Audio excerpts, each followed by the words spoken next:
Hello, everyone, and welcome to episode 5 of the CAV Sports Podcast. I am your host, Chris, and a lot of crazy things has happened over the past weekend with football wise. It's a lot to get into, so let's dive right into it. So, the first topic I want to talk about is what happened last night with Damar Hamlin.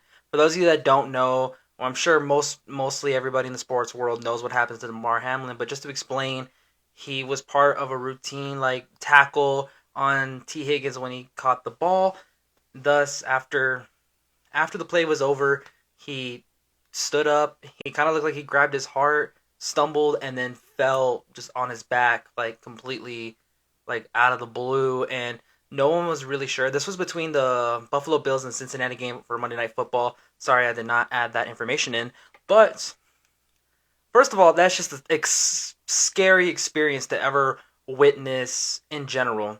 Like someone just collapsing all of a sudden on the floor of a football field. Now, personally, I have played football before. When I was younger, I played football, and I've never seen anything like that before. I've never seen a player just collapse on the floor like that all of a sudden. This is definitely scarier than what happened to Tua Tagovailoa early this season when he got tackled after they found out he had some concussions and it wasn't reported, or whatever happened with the Miami Dolphins, and when Tua got tackled that next week and his hands froze, which I believe they found out was because of like his just everything shut off. So it's like, obviously as humans, that's just our reaction is our body freezes. And that was probably the second scariest thing. Now with what happened to Damar was now the scariest thing, and it's taken a lot out of a lot of analysts earlier today. I know Shannon Sharp didn't even appear on Undisputed, and Ryan Clark last night spoke about what happened and just the humanization of the sport, and just realizing that this sport is played by humans. We're not all gonna be perfect. We're not gonna be in the top.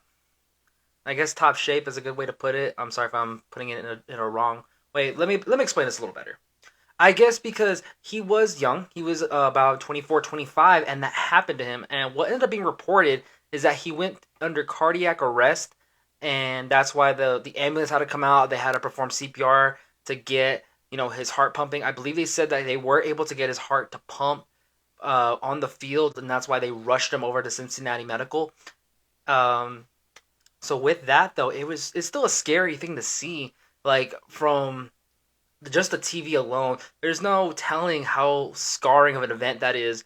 If you were actually there at the game in Cincinnati, and my heart goes out to his family. Like I believe his mother was in town, went to the game, and she just had to see her son all of a sudden collapse on national television and had to run from the stand all the way to the ambulance. Now I am happy that his family was there to be with him instead of him going through this alone.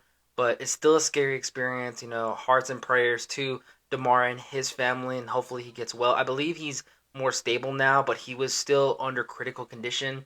So just if you guys out there and you guys saw what happened, just send him a prayer. Just send some positive energy to him and his family. They're definitely gonna need it. And now, kind of like with people reacting to what's going on and what happened with the result of the game. Ultimately, the game got suspended for the night. I heard some criticism about people saying like, well, the NFL should have done, they should have suspended it like immediately after the ambulance came out and all that. And I do agree they should have, that they should have suspended a little quicker. But I do like that they gave him the 5 minutes, and I do like, like, well, maybe he was okay, and they can continue the game. And sadly that wasn't the situation. But with that happening, the NFL obviously had to act accordingly, and I'm glad they ultimately decided to suspend the game. Sorry about that. I got a phone call, and they sent him into the locker room to get like space and time, because you can clearly tell that the players weren't mind ready. You could just tell.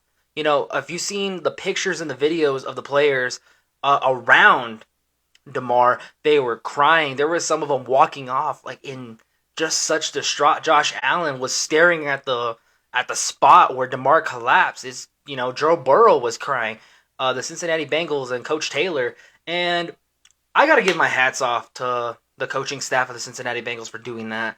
because even though it's not their player, they understand that title of unity, that title of brotherhood, because they are a football team and they're all close.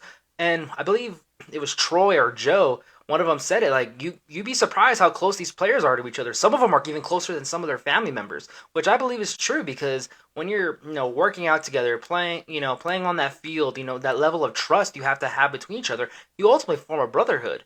And it's not only from just you know just the Buffalo Bills, but obviously with the Cincinnati Bengals.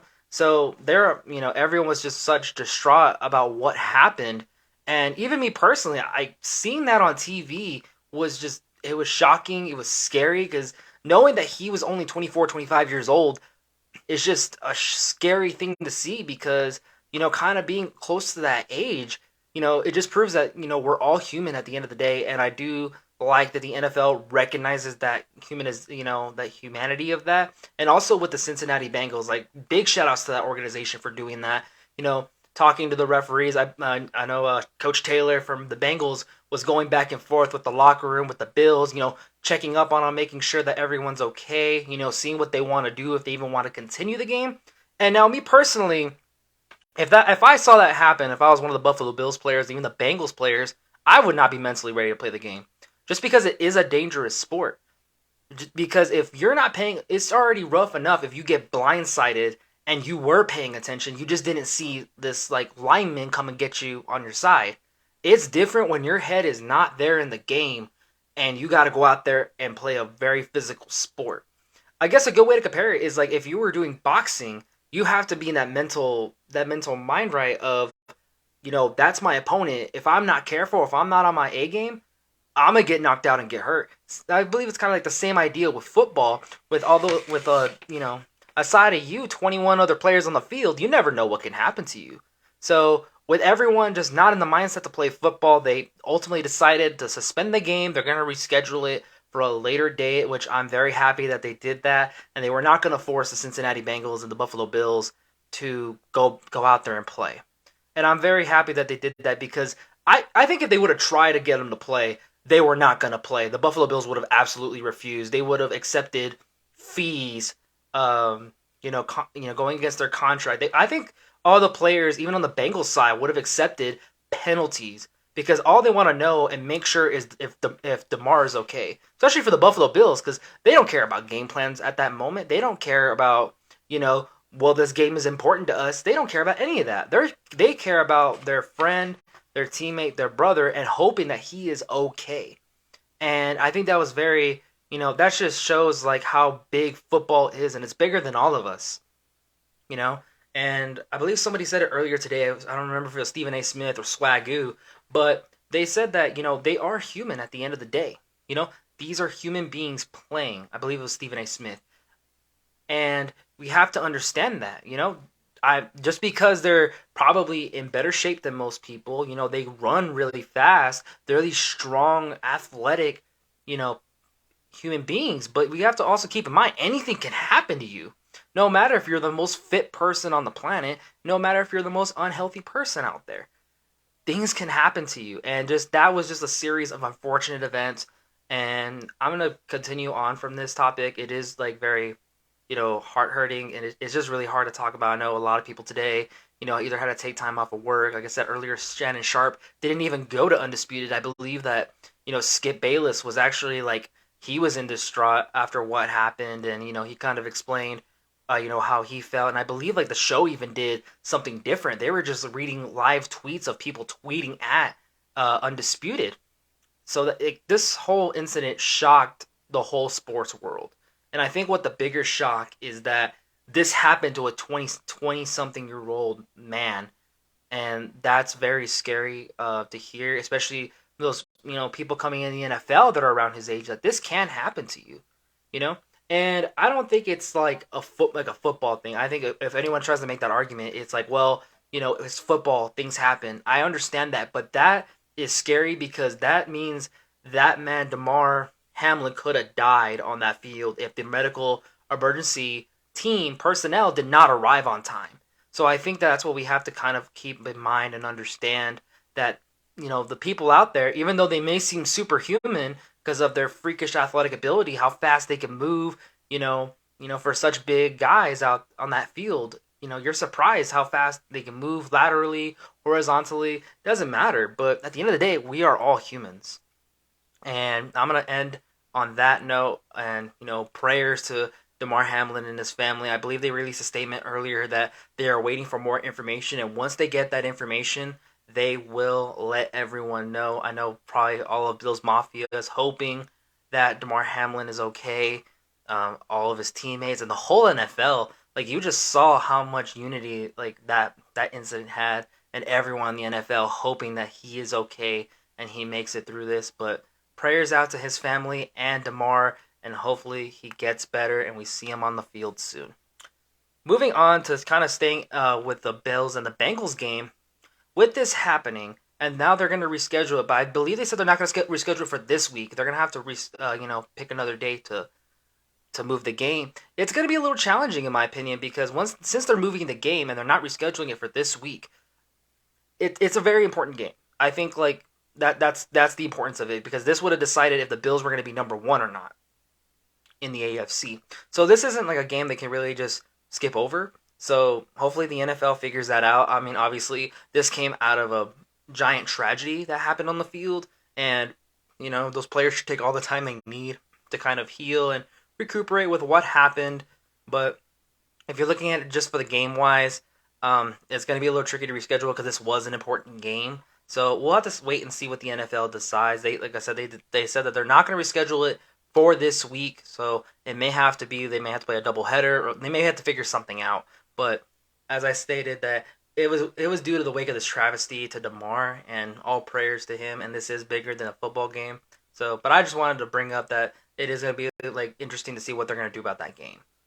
All right, so topic number 2 of today, the college football playoffs have begun. We got our national champions going head-to-head this coming Monday. So I want to talk about the first game, TCU and Michigan playing for the Fiesta Bowl in Arizona. First of all, what a game. That was an incredible game. It was very defensive. It was hard-hitting, a lot of turnovers, and we're going to get to that in a second. But I want to compare the two quarterbacks that played in Max Duggan, the runner-up for the Heisman Trophy, which he got second most amount of votes between the four, and J.J. McCarthy for Michigan. So Max Duggan didn't have as well of a game, in my opinion. He passed for 14 for 29, 225 yards, 2 touchdowns, and 2 INTs. However, he did rush for 57 yards and 2 touchdowns on the ground.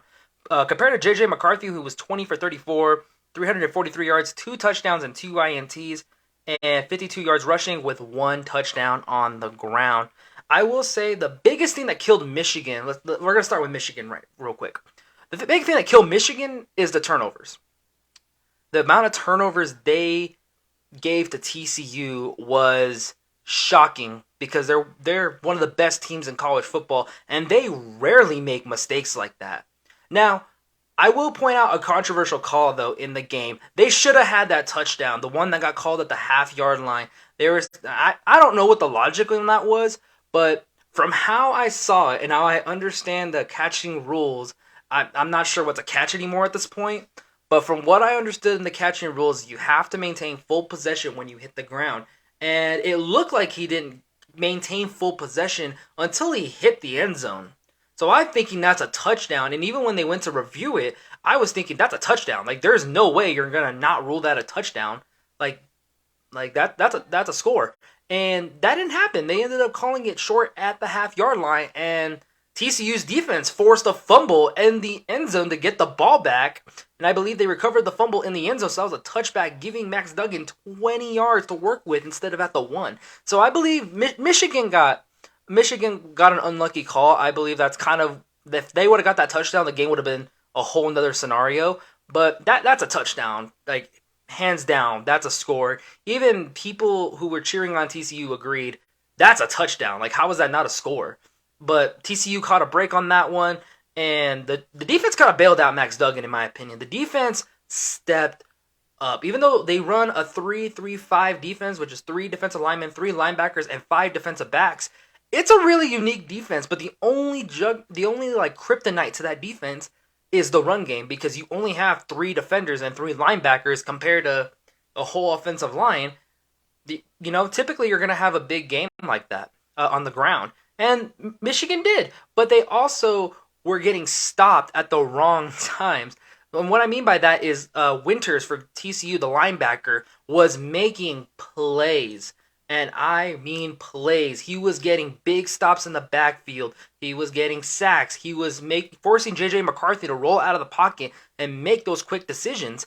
And the TCU defense was just suffocating to J.J. McCarthy in Michigan. And, poor Harbaugh, he's trying to make the national championship his whole time in Michigan. And sadly, he is now another year away from it again.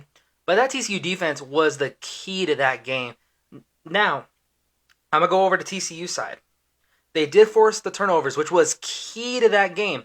But I will not discredit Max Duggan. I will not. Because even though he, on paper, did not play good, when you look at the plays he made plays when they needed to be made. And here's an example. One of the plays that they were doing on the defensive Michigan side is they were blitzing Max Duggan heavily. They were trying to get to him fast because they know he's a threat on the ground. He is the kind of guy that will tuck the ball and run you over, and he has a lot of speed, so they can't risk him, running out of the pocket, so they blitzed everyone. And a play call that they made was they ran a drag underneath the blitz of the Michigan defense. And all Max had to do was get back and dump it off. And I believe it was the Quentin Johnson who broke away for a touchdown. That's the kind of plays that Max Duggan needs to make whenever that happens. Because even though you may not be playing your best game, but you need to be there in the right spot to keep your team in a position where they're going to win. And I believe Max Duggan did enough to get his team to that position. Because every time Michigan came close, he would score another touchdown in that offense and go and keep the length of their lead even farther. So Michigan kept having to play from behind, and it wasn't helping that their defense wasn't stopping Max Duggan in that offense. And I'll give another credit to the TCU running backs and Miller and DeMericato, I believe. They both had big games. I believe when Miller went out, DeMericato stepped up and he had a big game himself. He did miss a couple key blocks, which ultimately resulted in Duggan getting sacked, so I think that TCU needs to work on that. But overall, the game was incredible. It was, you were on the edge of your seat most of the time. And I will stand by my statement, Michigan fans, you did not get that touchdown. And I think that ultimately kind of, altered the game. If he would have made that touchdown, I believe the game would have been really different. And I believe it would have been really, really close.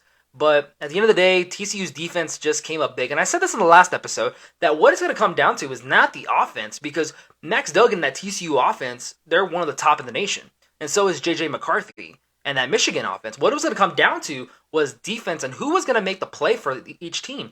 And Winters and that defense at TCU, they're the real deal. You saw that they were able to make plays against J.J. McCarthy, even though I believe there's a quote that J.J. McCarthy said right before the game is that if they want to run that 3-3-5 defense, it'll be smash mouth football all day. And it was to an extent. They were able to get yards and move the ball. But Winters in that defense and I believe Thornton, they were able to make plays against Michigan, either holding the field goals or forcing them to punt or forcing turnovers. And that's exactly what you want from your defense when you're playing in that big of a stage in the Fiesta Bowl and a chance to go to the national championship. And don't get me wrong, I believe 2 interceptions Michigan was able to get from Max Duggan. So they were out of the game. Michigan was well within the reach, but I think that TCU's defense just did a little bit more to keep the lead alive for TCU. And Max Duggan, even though he didn't have a great game, he was able to do enough, and he made the right amount of big plays to keep TCU in the lead and never fall behind. So congratulations to the TCU Horned Frogs. You are going to the national championship. Next up, the other game. The Ohio State Buckeyes went up against the Georgia Bulldogs. And that was another great game. I was not expecting it to be that down to the wire. But before I harp on the kicker for Ohio State shanking that kick, I guess we'll start with there. I would understand if the kicker would have hit the pylon or it was just short. I think that's a little bit different. But he kicked it all the way to the left. Like, he was in no man's land near the goalpost. and that just destroyed Ohio State and all the Buckeye fans out there. Like that's heartbreaking for everyone to just witness on national television, especially with the game on the line like that. He just didn't come up clutch, but enough harping on him. I know everyone in the media and the internet has just been boasting on that kicker. But let's look at the end of the game, and I want to talk about Georgia first. Georgia looks beatable when I watched that game. When I watched Georgia versus Ohio State, I didn't see dominant Georgia. I didn't see Georgia blowing out teams. I didn't see the Georgia that doesn't even allow teams to get within 10 points of them. I did not see that Georgia. I saw a Georgia team that looked beatable. I saw a Georgia team that looks like they've been playing scrubs all season, and that's how they got here. That's the kind of team I saw when I watched the game against Ohio State. Now, Stetson Bennett had a great game. 23 for 34, 348 yards, 3 touchdowns, 1 INT, and 1 rushing touchdown. So, he didn't play bad. He did throw an interception, which was costly. But the defense was the weakest link here because obviously Georgia was able to keep up with Ohio State. And we'll get to Ohio State's side in a moment and why I think that like what happened to them ultimately lost the game or was one of the biggest reasons. But with Georgia, their defense was their weakest link because they allowed Ohio State to move down the field. They were moving. CJ Stroud was having a field day against that Georgia defense, which is number 8 in the nation. So it's not like they're a bad defense. They have studs all over that defensive back. You know, the defensive backs are great. Linebackers, the line can rush the quarterback. And that was another thing is that they were not able to get CJ Stroud on the ground. He's so elusive. And in this game, he just showed his athletic ability because he was not going down. And I thought that was one of the craziest things is that every time I saw CJ Stroud in the pocket get swarmed by those Georgia Bulldogs, he wasn't down. He was able to get away, either rush or he was able to throw it to a wide open receiver. Marvin Harrison Jr. had a great game, by the way, and we'll get to him and what happened there. But Georgia's defense just looked like they could not compete with Ohio State. If it didn't come down to the wire like that, Georgia's out. Georgia is out. If they didn't have that good of an offense and Stetson Bennett being able to manage that offense, I think that Georgia's out, like hands down, because they were struggling on defense. Obviously, in the second half, they were able to pick it up because they were able to get stops against Ohio State. But in the beginning of the game, it looked like they weren't even going to become close, seeing how dominant that Ohio State offense was against Georgia. So, but now we're going to move on to the Ohio State side because they had some problems on defense too because they had the lead, but they were allowing Georgia to score.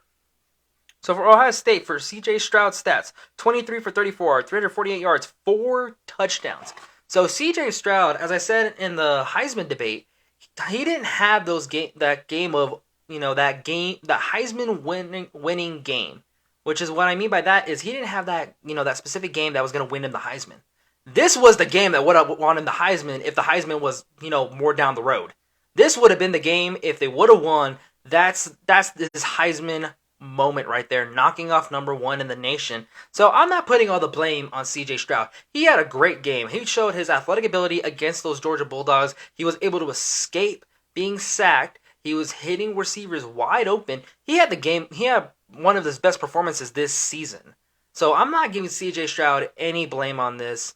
And I still think Ohio State should have won this game. But I'm going to give the defense their due because they were not doing well either against Georgia. They had a couple stops in the beginning. I believe in the first quarter, they only held them to a field goal, and Georgia was struggling to move against that Ohio State defense. And it's not like they don't have, it's not like they have scrubs in the back in their defense. They have 4-star and 5-star recruits. So it's not like they're bad. They're a bad defensive unit because they were holding teams for a while.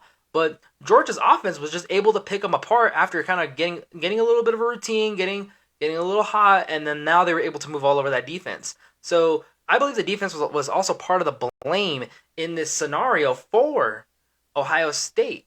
And also another big thing I wrote down here is Marvin Harrison Jr. getting injured. I believe he got a concussion or he injured some part of his body towards the end of the game, and that was costly because that's their biggest wide receiver. He had monster numbers. I believe he's already almost close. I think he was like over 100 and something yards in the third quarter. He was going off with CJ Stroud, and that's obviously CJ Stroud's favorite target. He's the son of Marvin Harrison, and he just looks bigger than his dad, and he was having a great game.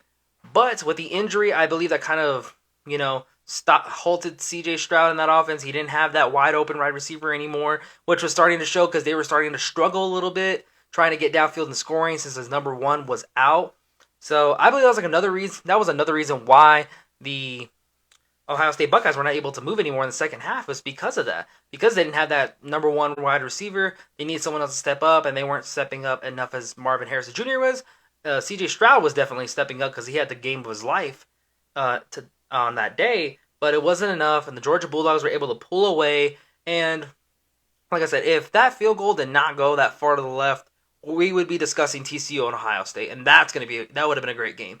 But Georgia got lucky with this one, and I will say this though, I think another reason why they were so down and struggling, they never faced adversity this season. They never had that game of we need to come back from behind and win it.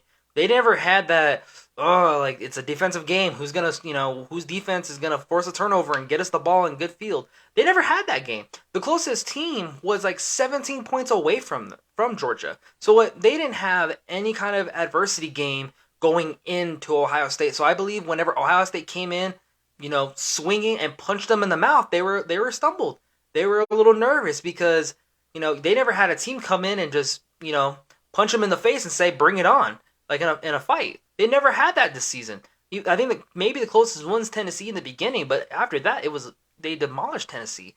And Ohio State just came in full swinging. They got some good shots on Georgia, but they were able to outlast in this game. So congratulations to the Georgia Bulldogs. You are going to the national championship at SoFi Stadium in Los Angeles next Monday, and you'll be facing off against the TCU Horned Frogs. That's going to be a great game. And I'll get into who I'm going to pick it later on in the episode.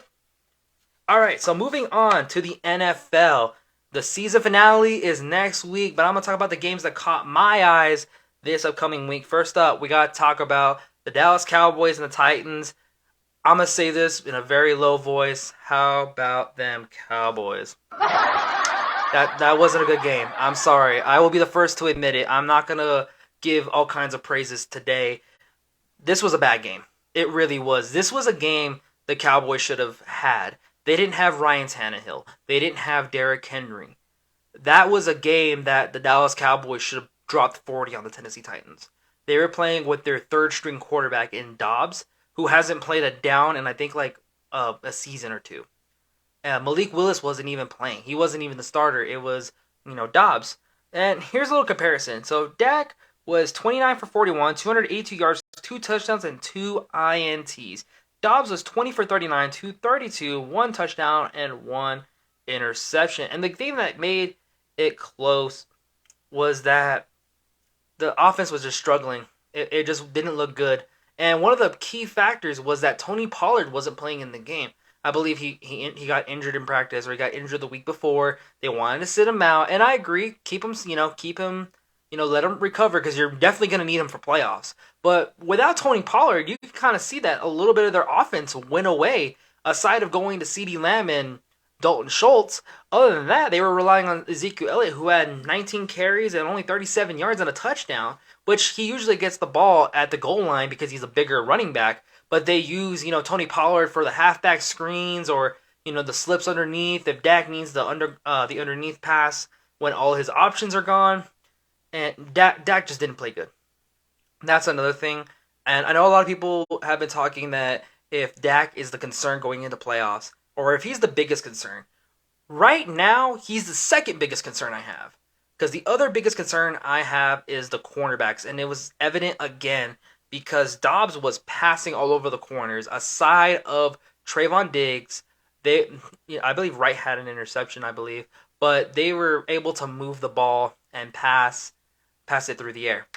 And that's my biggest concern, is the corners. Because my thing is with Dak is that even though he throws the interceptions, he can still try to win you the game. This one, though, with Dak Prescott, Dak looked like his confidence just went away.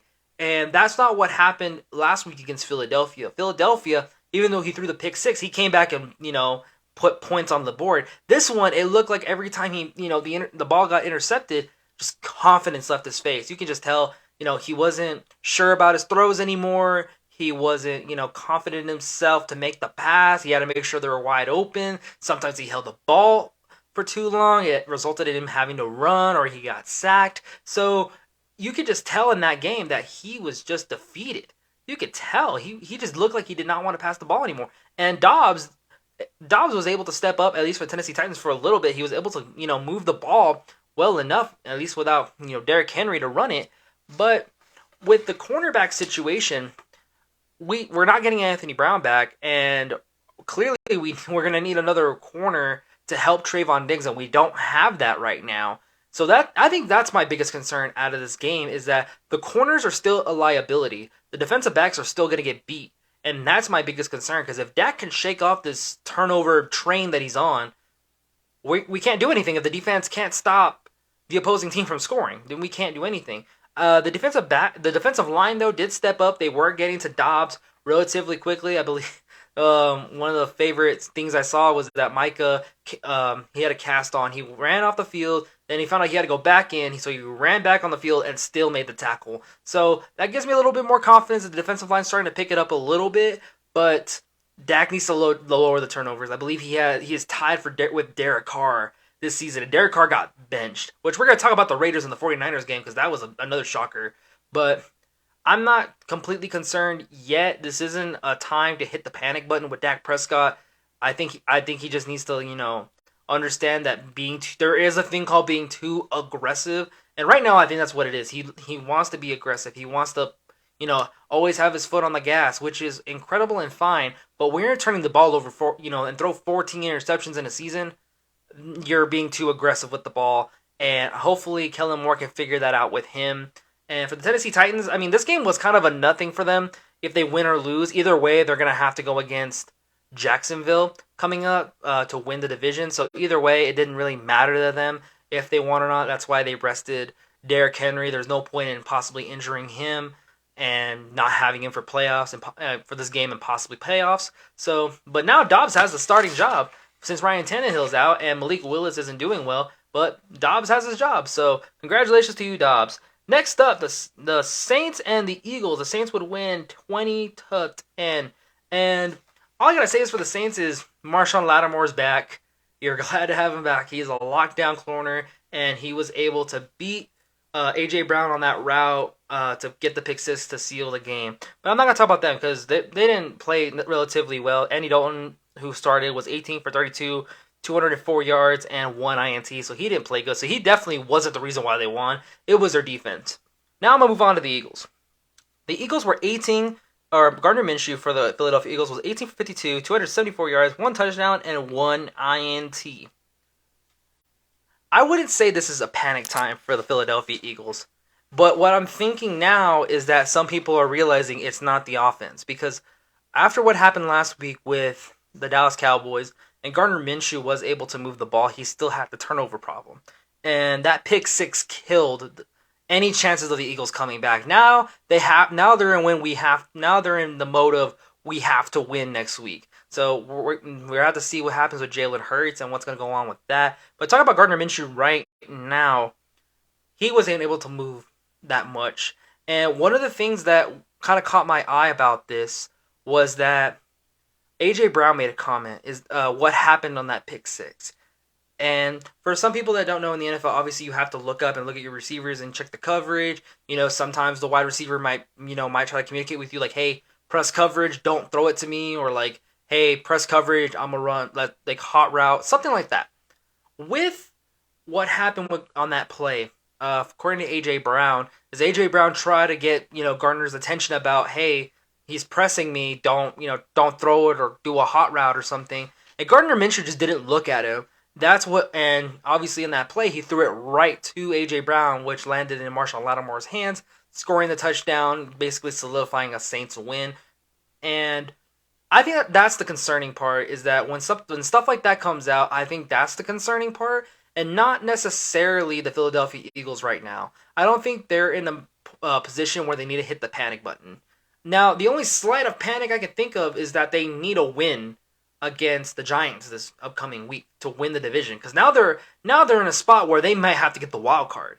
because if they lose and the Cowboys win, the Cowboys take the number 1 spot and they get home field advantage and the wild card bye, and now the Eagles have to go on the road and go face Tom Brady. So that's very I think that's the concerning part, is that now their backs are against the ropes, and now we're gonna see what Sirianni is all about. And we're just gonna have to see what happens with the Eagles, if they're gonna stick with Gardner Minshew or not.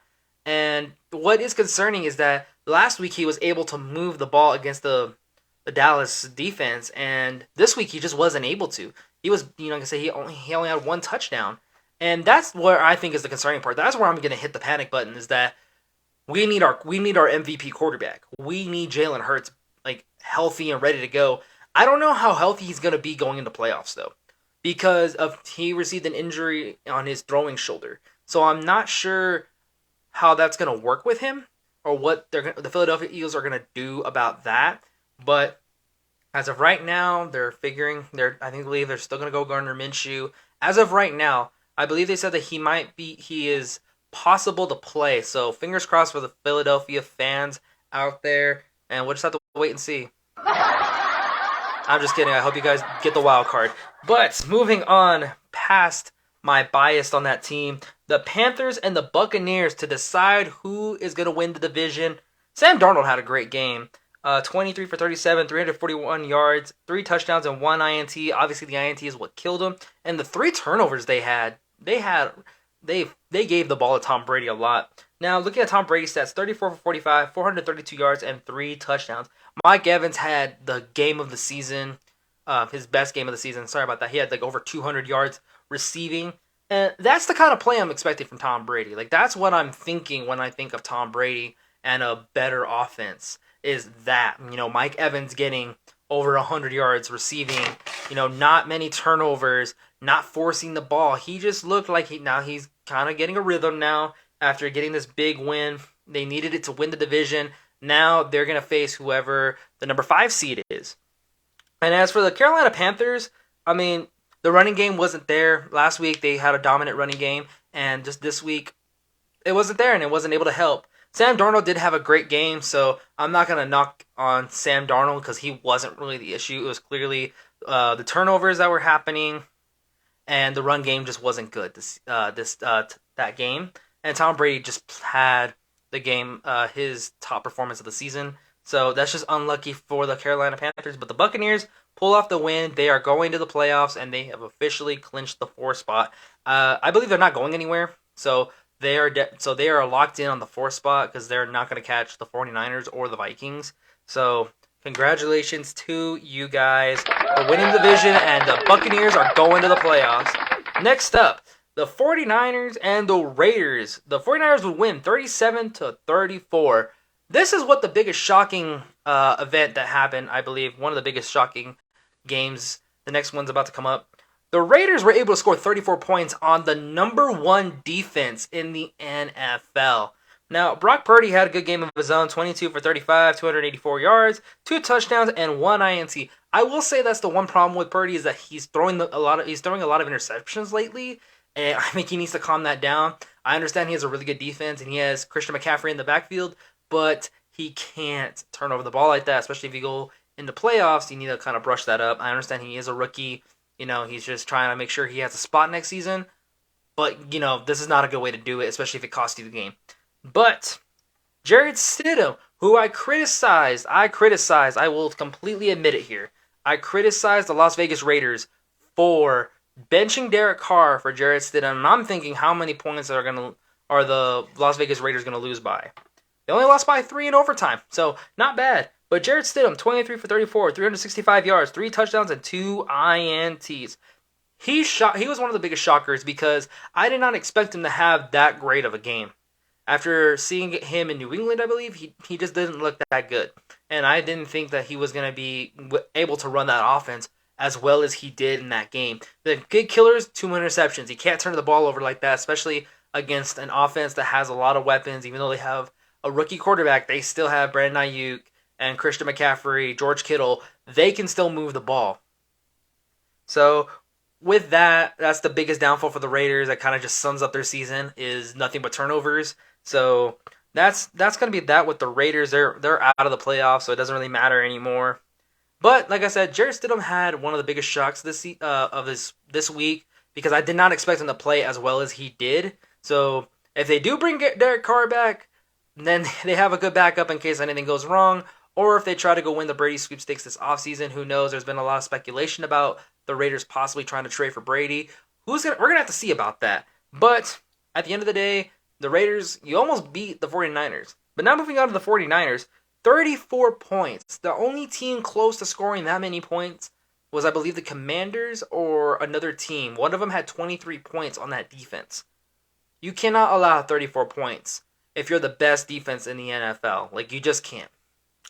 Especially with all the pass rushers that they have, there's no excuse. And I can understand if Derek Carr was playing. Derek Carr was playing for the Raiders. I can understand that, okay, it's a high-scoring game. Derek Carr's moving the offense. Turnovers killed him, whatever. But they did it with a backup quarterback.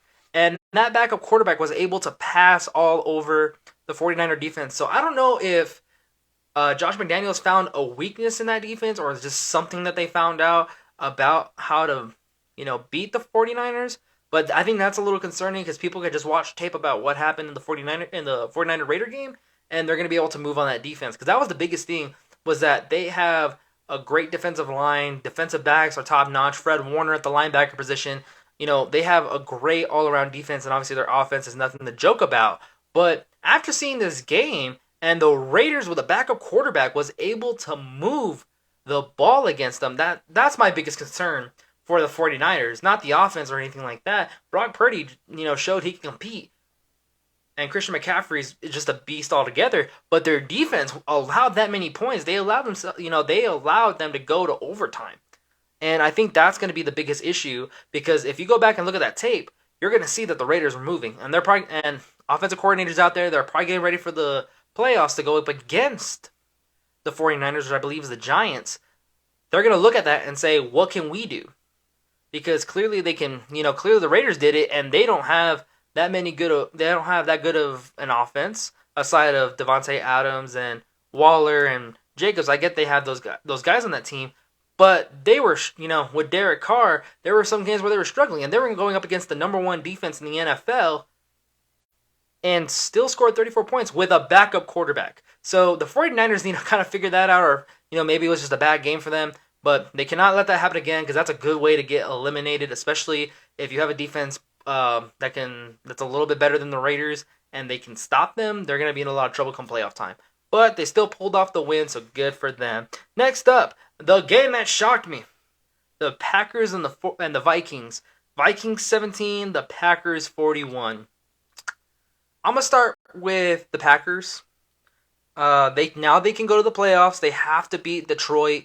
Coming up, Rodgers found a way for them to possibly sneak their way in. And their defense had 3 defensive touchdowns against the Vikings. That's obviously a recipe for a win. Aaron Rodgers had 1 touchdown. But I'm going to move on from the Packers because there's really not much to talk about. Aaron Rodgers didn't have a great game because he didn't have to. The defense did all the work for him. So he was just relaxing that whole game. The defense was the key. But now I'm going to move on to the Minnesota Vikings. The Minnesota Vikings only scoring 17 points. Kirk Cousins, 18 for 31, 205 yards, 1 TD, 3 interceptions. And I believe he got benched at the end of the game. 4 turnovers in total that whole game. And that is a big concern because this isn't the first time this happened. The Dallas Cowboys dropped 40 points on them a few weeks ago. And they were one of the hot teams in the NFL.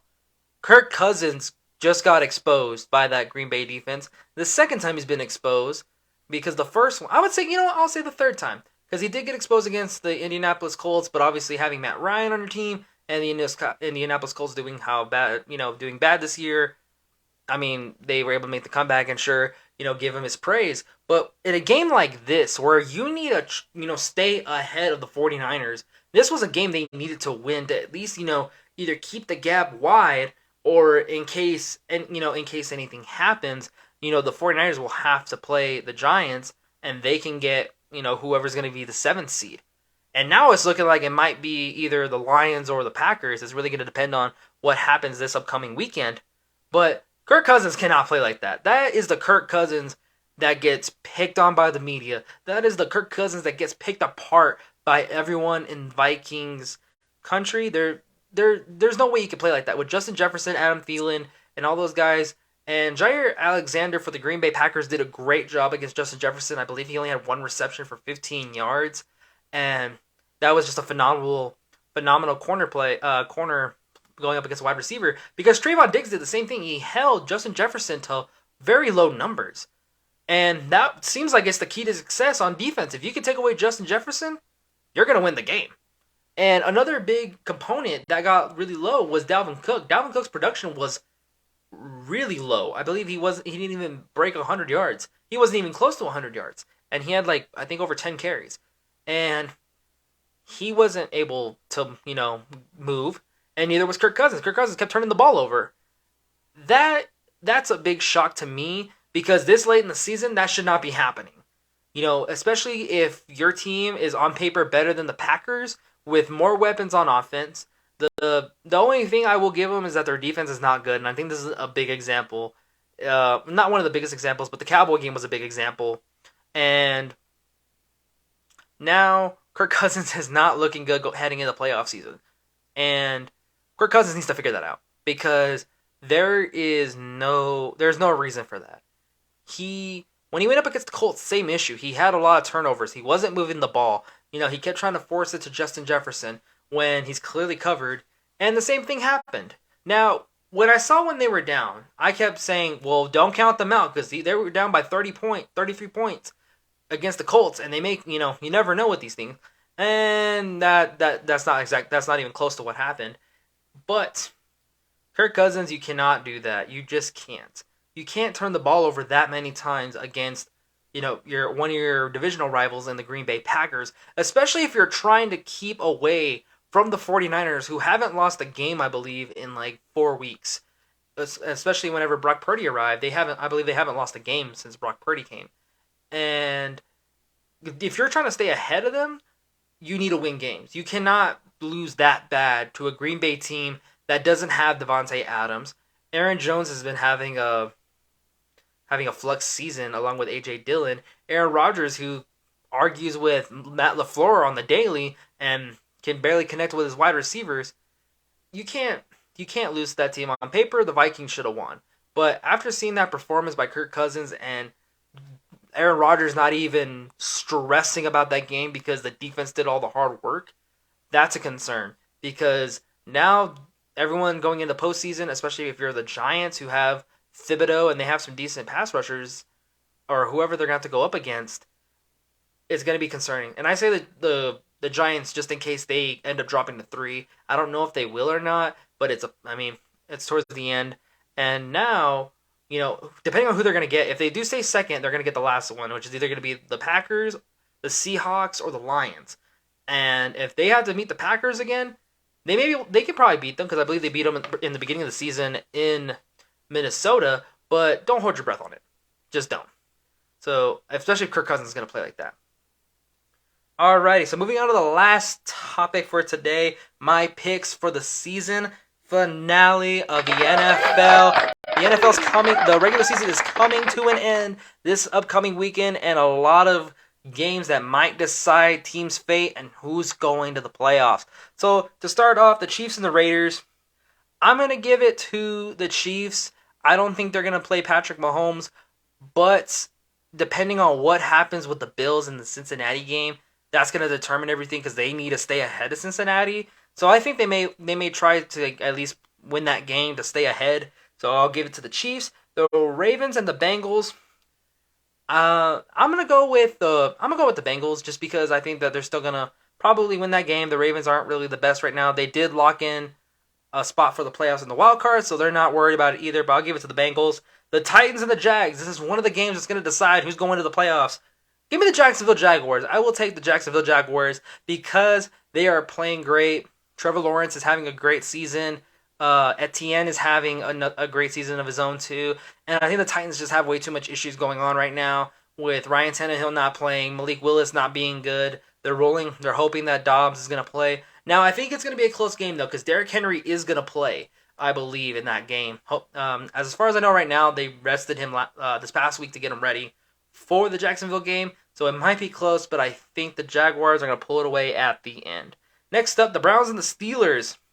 Give me the Steelers on this one. I think coming off that big win this past Sunday night is going to give them the edge that they need against the Browns. The Browns aren't really playing for anything right now. I believe the Steelers are in, or they're trying to get in. It's one of the two, but I know the Browns are out, so they're just trying to stat pat for Deshaun Watson, seeing what they got with him. And, going to have to see what goes on in the draft, but I got the Steelers in that one.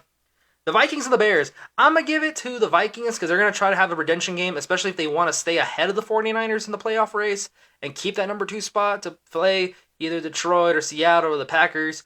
We will have to see, but I'm going to give it to the Vikings. I think the Bears are kind of just at that point where, well, we'll see what happens because they're out of the playoffs as well, but give me the Vikings on that one.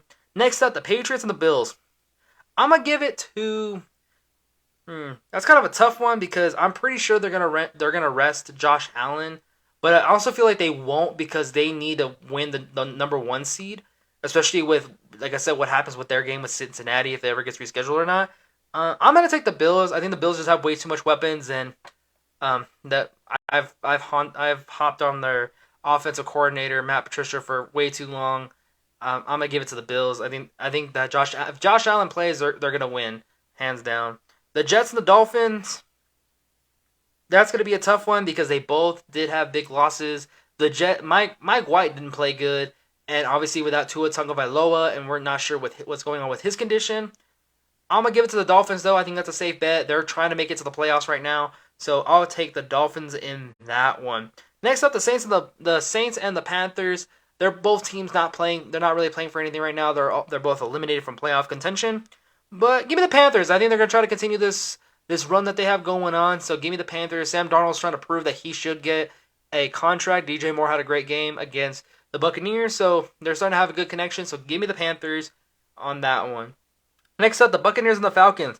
I think they're going to rest Brady because they're already in the playoffs. They already solidified their 4th seed spot, so they're not going anywhere. This game's kind of a whatever. So give me the Falcons just because they're going to probably bench Brady and all those starters.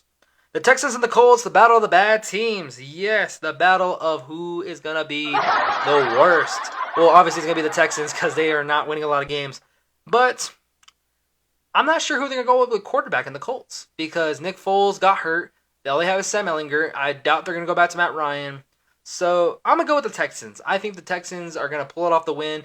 They have a decent defense. They were able to, force a lot of teams to have a hard time. So give me the Texans on that game. Next up, the Cowboys and the Commanders. This is going to decide what, aside of the Eagles and the Giants game, this game will also decide if the Cowboys are going to stay in their spot or if they have a possibility to move up. And they're going to be playing against the Commanders. Give me the Dallas Cowboys on this one. They have a lot to lose right now. This game will determine if they're going to have a first-round bye and home field advantage throughout the playoffs or if they're going to have to go to Tom Brady and Tampa Bay. So give me the Cowboys. They do have a lot to lose. Hopefully Dak Prescott can lower the interceptions against this team and get a little more confidence going into playoffs. Next up, the Cardinals and the 49ers. Give me the 49ers just because the Cardinals are not good this year. I believe they had to go with another quarterback as Trace McSorley was not the answer, so they're going to have to go with somebody else. They're down to their 4th-string quarterback, and who knows what's going to happen with them this season and with Cliff Kingsbury. But give me the 49ers. They're going to continue this streak, and they're trying to catch the Minnesota Vikings to try to get the 2 seed. So give me the 49ers on that one. The Rams and the Seahawks. The Seahawks need to win on that one, but you guys know my love for Baker Mayfield. I'm going to go with Baker Mayfield just because I think he will ruin it for the Seattle Seahawks.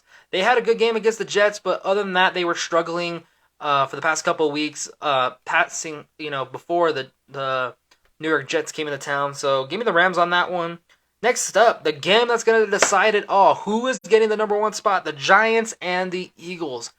This is going to be interesting because now the Eagles are thinking we need Jalen Hurts. This is going to be the game Jalen Hurts is going to come in and save the day. It has not been reported yet if he's going to play or not. The Giants already have their spot in the playoffs. They have a solidified number 6 spot. So unless they really feel very, very courteous and want to give the Dallas Cowboys the number 1 spot, I don't think so. I think the Eagles are probably going to win this game just because if Jalen Hurts comes back, they're probably not going to take a risk with Saquon or anything like that. So give me the Philadelphia Eagles. They're probably going to win their division in the AFC East, and they're probably going to get the first seed. So give me the Eagles on that one. The Chargers and the Broncos. The Chargers are probably going to bench Justin Herbert, I believe, because I believe they have a spot in the playoffs, so they probably don't have to worry. But the Broncos aren't playing well this season anyways. They did have a good game against the Chiefs. I believe they almost won the game, but turnovers killed them. But that's been the theme this weekend is turnovers killing teams' chances to win. Give me the Chargers still. I think the Chargers are going to either bench Justin Herbert or they're going to give him reps. But give me the Chargers on that one just because the Broncos have not looked good all year. Next up, Sunday Night Football. This is going to decide who's in and who's out. The Lions and the Packers. That's going to be a great game. I believe it got fluctuated to be Sunday Night Football because of how high the stakes are for this game. So, Jared Goff or the Pack. I'm gonna have to go with Aaron Rodgers just because he pulled one out when the season looked down and the Packers were not gonna do well and he might face retirement. He came back. He was able to kind of get things moving in Green Bay, and with Detroit, either it's one or the other. Their defenses can make stops or they can't, and it's really confusing as the season goes on. And the running games are not very consistent. Either Jamal Williams has a good game, or Swift, or neither of them. And Jared Goff has to kind of carry it. So, actually, you know what? No, I'm going to change it. I'm going to stick with the Detroit Lions. You know what? Why not have a little faith in Dan Campbell and the Lions? Let's see who wins that one. Exactly. So, last up, the national championship, TCU versus the Georgia Bulldogs as my last game pick. It's going to be close. It will be close. It's going to be very, very close. After seeing how vulnerable the Georgia Bulldogs really are, and if TCU cannot get up to a hard start, they can win the game, and if their defense can come up. But I'm going to have to go with the favorite here. I think Georgia's barely going to win it at the end. I don't think they're going to have a dominant game like they've been having all season, especially seeing what Ohio State can do. And I'm very excited what TCU can do against this team. But I'm going to have to go with Georgia. I think they're going to pull it out somehow, or another botched kick. Who knows what's going to happen with that. But give me Georgia to possibly be your two-time back-to-back national champion winners. But alrighty, everyone, that's going to wrap up episode 5 of the CAV Sports Podcast. This episode will be on the YouTube channel at CAV Sports Podcast. So if you guys want to check it out or watch any other previous episodes, make sure to go to that YouTube channel and also to follow all my socials at CAV Sports, and then I believe Instagram is CAV Sports Podcast. But thank you guys so much for watching and have a great day.